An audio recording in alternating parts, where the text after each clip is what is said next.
like to welcome everybody to the Spanish Fork City Planning Commission meeting this evening.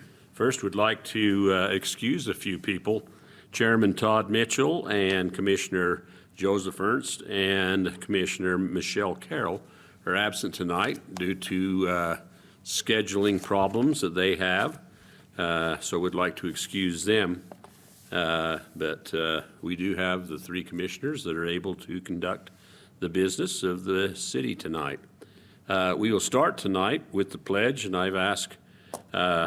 have asked Commissioner Clayson to lead us in the pledge. Please rise and repeat the pledge.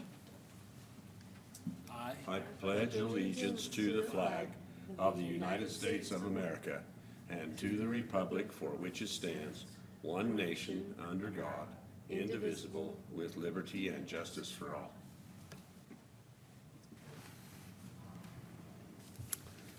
All right.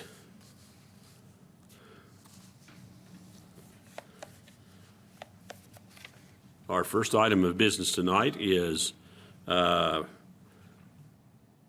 approving the minutes from December 6, 2023. I'll make the motion that we approve the minutes from December 6th, 2023. I'll second that. All in favor, say aye. Aye. Aye. That passes. Next, we have a preliminary plat and zone change, and it will be a public hearing as well, since we are having a zone change. So we'll go ahead and turn the time over to you, and we'll take good care of this. Thank you. So this property was previously rezoned to R115 in October. And since then, the applicant has made some modifications and was requesting approval of a preliminary plat and rezone as a master plan development. So with the master plan development overlay, the property now has 16 lots. They've updated their circulation and also appropriately accommodated for future rail expansion by dedicating the eastern piece of land to the city. Additionally, they're proposing reduced setbacks from our standards. So instead of 10 feet side setbacks, they're proposing 7.5 feet. And then instead of 25-foot rear setbacks, they're proposing 20 feet. They still need to make a few adjustments with easements, work out access for the first lots off of 3400 East to avoid some traffic issues, and then also provide a street tree plan. Do you guys have any questions? I have one question, and that is the property just to the south of this, is it already been approved for development? Yes, it has. And the roads line up and everything like that? Yep, everything's aligned. Very good. Any other questions? No questions? Think so. Thank you. Okay, thank you. Is the applicant here, and would you like to come up and speak to the issue at hand? Richard McAllister. I'm here on behalf of the owners who are out of the country at the moment. But yes, we have been happy to work with staff to get these things, and we are in agreement with all of the things there. I'm welcome to take questions. The biggest one, I think, has been the railroad question, and they've helped us make some modifications, and I think that's the reason for the overlay.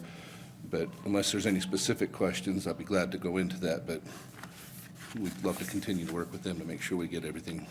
Could you explain what the difference is between what you had planned and what we have here now? My understanding of that, not having been involved in all of it, but my understanding is that in the beginning, there was a certain amount of taking for the railroad, a certain amount of square footage. And then that became wider and wider as was necessitated by either the railroad or by the city or something. And when that changed, that amount of square footage was going to impair the cul-de-sac design that was originally there.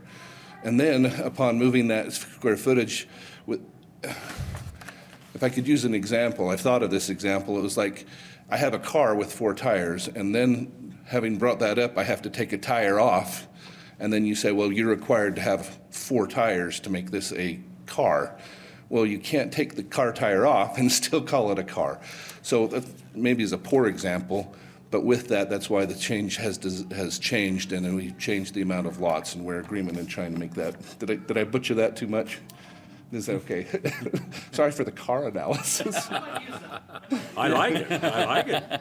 You can't, if you're gonna make us take a tire off, then we have to either modify it to a three-wheeler or a bicycle to actually function, but you can't function in the way that it was. The only way you could have made that better in Spanish Fork is it could have been a pickup. And that maybe would have made it more understandable to some of us. I do have one question, and this now, you are able to, the lots on the east are larger than what is required in the zone that we have here, the R115. Can you tell us what the average square feet that are contained in these lots now? Honestly, sir, I could not speak to that. Maybe I Mary, maybe you can, Yeah, so the average across all 16 lots is 15,542 square feet. okay.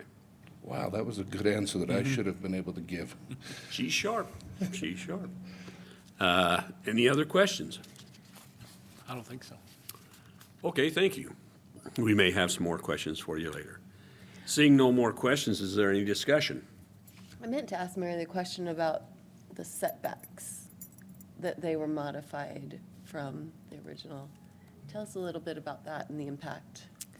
So our standards for the R115 zone are to have 10-foot side setbacks and 25-foot rear setbacks, but the applicant is proposing 7.5-foot side setbacks and 20-foot rear side setbacks. So not a huge change, but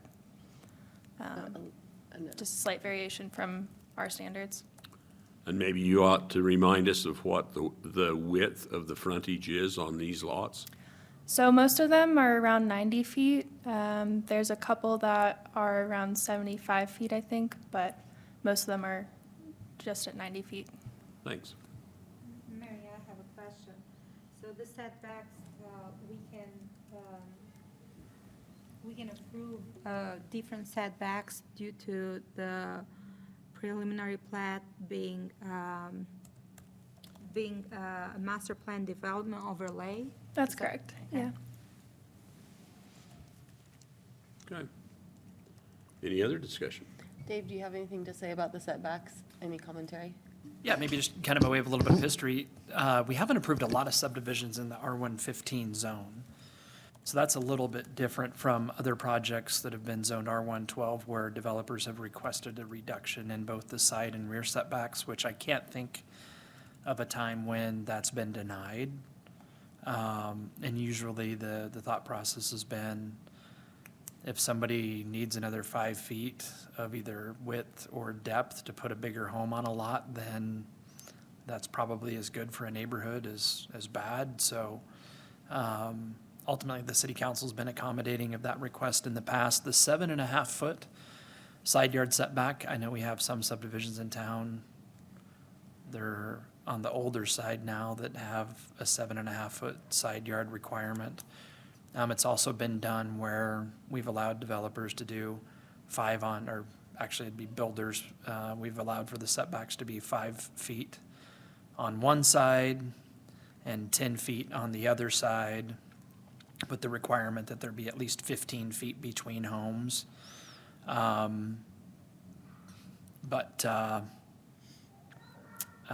Like I said, I can't think of a time when a request like what's being proposed now has not been granted. And we should mention that these are minimum setbacks, if some, they don't have to build that close to the Right. property line. It's allowed, but not necessarily It's not, right. taken advantage of. So that's the minimum that they can go. Any other discussion? I'll make one comment, and that is that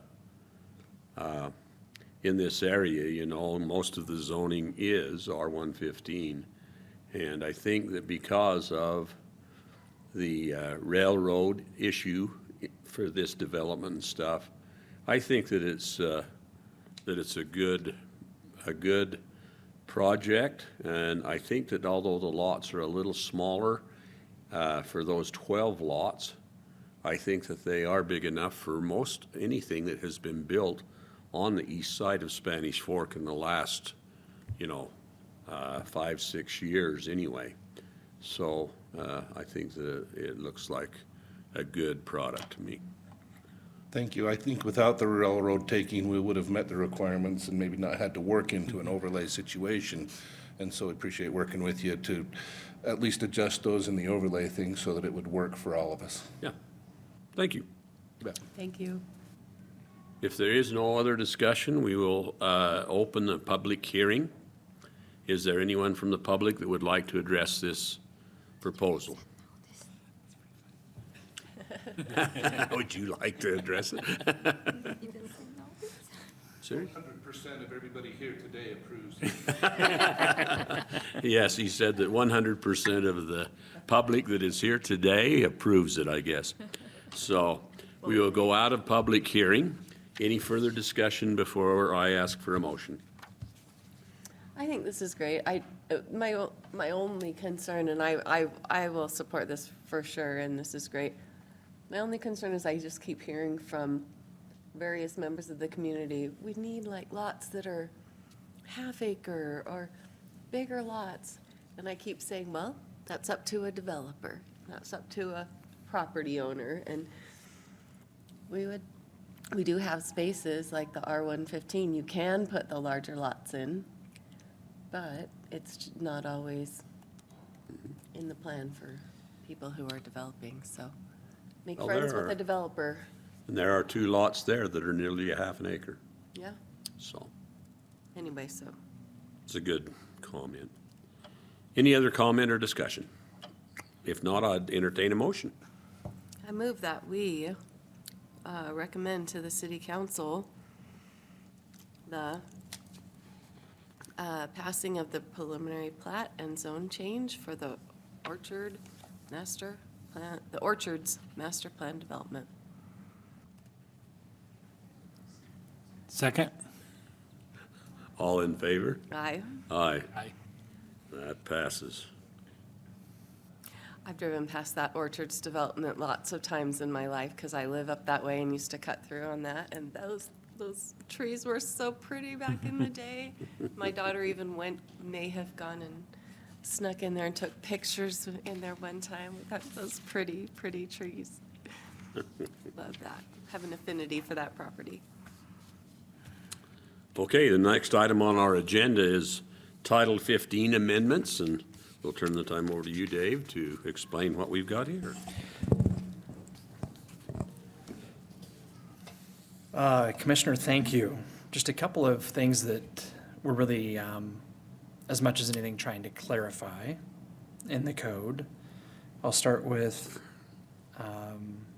a different definition for impound yards than what we currently have, and we're trying to loop a couple of other uses that are in some ways distinct from just an impound yard into that definition, which is the first change that we have on the first page there of the memorandum relative to the deviation from the existing definition of impound yard to a definition for impound storage and tow yards.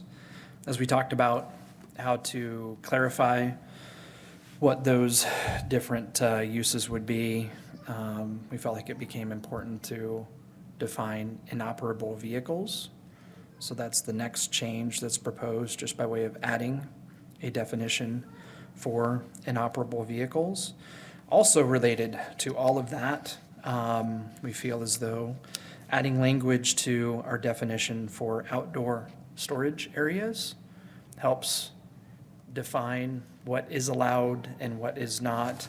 And really, I would say even more importantly than that, because we require certain improvements to screen outdoor storage areas from public right-of-ways and neighboring properties, that definition is really going to help us as staff work with property owners to make what we think are reasonable improvements to help ensure that Spanish Fork is simply an attractive place and a place where different land uses don't create problems for neighbors. So this is changing it in what's allowed in medium industrial, or is it just defining the two different things, what's allowed in medium industrial? What I just touched on are changes to the definitions. Oh, But, yes, you're a step ahead of me. sorry. And then, and simply then, relative to the uses that we have included as permitted uses in the industrial 1, 2, and 3 zones, we are proposing to modify those lists to make impound, storage, and tow yards permitted uses in those zoning districts, and where it's applicable, we are proposing that, just because it would be redundant to leave impound yards there, that use be removed, so. Does that make sense? Yes. So that's the part that is maybe a little bit of a mouthful in terms of the proposal that's before you tonight. The other part that's a lot easier to describe. I believe it was the year before last, we were approached by a group that was interested in a property in the commercial downtown zone. And at that point in time, event centers were added to Title 15 as a use subject to conditions in the commercial downtown zone. And for various reasons that simply include our experience with a particular site and how that is working in a zoning district that inherently does not have a minimum parking requirement. However, you can see that with this particular use subject conditions, there is a parking requirement associated with that. But simply because of experience that we've had with that particular use in a setting that is very distinct from other settings that we have in the city, really being a historic downtown central business district, we're proposing now that use be removed as a use subject to conditions in the commercial downtown zone. Any existing businesses that are operating legally as an event center in that zone are going to be allowed to continue to operate for as long as they'd care to, as long as they don't change or suspend the use for a certain period of time. But we do feel that that is an important and appropriate change to make now, the elimination of that event center use. Thanks, Dave. Seemed like a good idea at the time. And then things, yeah, The idea has a lot of potential, yeah, just fell short, I feel like. right. And the reason for that is primarily parking issues that have Yeah. arisen. Yep, exactly. And that's really what's different about that particular part of the community. Properties on each side of Main Street from really Center Street up to Fourth North. Buildings that were built in an era when off-street parking was not provided. Over time, off-street parking has been added, on different properties downtown, but inherently, that's just not the form of development and the like. So the availability of parking is certainly key to, we're finding, having people get along and having the kind of business community that I think people want here in Spanish Fork. Okay, thank you. Any discussion or questions for Dave or staff? Not for me. No, it's just interesting to see the tweaks that need to be made as things come up, and I think it shows Good that we do listen to people and to businesses which have certain needs and have proposals, and that we try our best to accommodate those. And then we do have to make exceptions at times and go back and revisit those things. And I don't think there's anything wrong with that, and we wouldn't know that until we had something that was in this kind of a situation, so. Any other questions? This is a public hearing issue again, so we will go into public hearing. Is there anyone from the public who would like to address this issue? Seeing none, we'll go out of public hearing. Any more discussion? Seeing none, I would entertain a motion on the Title 15 amendments. I'll make the motion that we recommend the changes to Title 15 Community Development to the city council. to the city council. Second. All those in favor? Aye. Aye. I was waiting for a look from over here and I didn't get a look, so. And that passes. There's something that we have, So let me, and I didn't mean to not mention this, but Ms. Berge had a couple of suggestions by way of language changes. Rather simple stuff, simple enough that I didn't feel like it was really necessary to bring up, but Is the tow and in the tow and impound definition? for example, changing outdoor storage area where it's singular to plural in one place and a couple of other things relative to that. So, in the Shall spirit of full shall we, disclosure, if you're comfortable with us, it's very easy for us to Substantively changing rescind that anything. and make a new motion if you'd like. I think that's way too much trouble, honestly. All we would have I to really do is to say, including the If suggested you're changes. comfortable with that, I am so Technical sorry I didn't mention it That's okay. 1 minute ago, but That's okay. are you good with that? So who made, they can amend the motion. Yeah, so moved. Subject to, Okay. to the. so Mike made the motion. Would you like to rescind that motion? Sure. I got a sorry. better motion. I'm sorry. I'd like to recommend for approval to the city council, Title 15 Amendment, Community Development, pending language changes Perfect. as proposed by legal counsel. Second. All in favor? Aye. Still passes. We're happy. I was for- waiting for the look. I was ready. We had one more item on the agenda tonight, but with the absence of those who possibly wanted to talk to us about some issues, I don't know what else we have, but Dave, you are welcome to take some time and discuss whatever you'd like. Okay. Of course, so you're on the clock. I just have a meeting across the hall at 7 o'clock. Well, as far as I'm Oh, concerned, you have some time to kill because all I have, Better be till Wait, 7. I mean at 6:45. genuinely, thank you for being here. It takes 3 people to constitute a quorum for this meeting. We had these 2 items. I'll tell you, the orchard project, that's important to the applicant. We're happy that you were here tonight so that that could move forward. We appreciate you. Thank you. That's all that we had. That's all we have? Oh, That's all The we got. gauntlet was thrown down last night by the city council, and I'm pleased to report that we actually beat the city council tonight. I move that we close the meeting. Second. All in favor? Aye. Aye. Aye. We are adjourned, and we are adjourned until next month. Thank you so much, and we will see you in a month.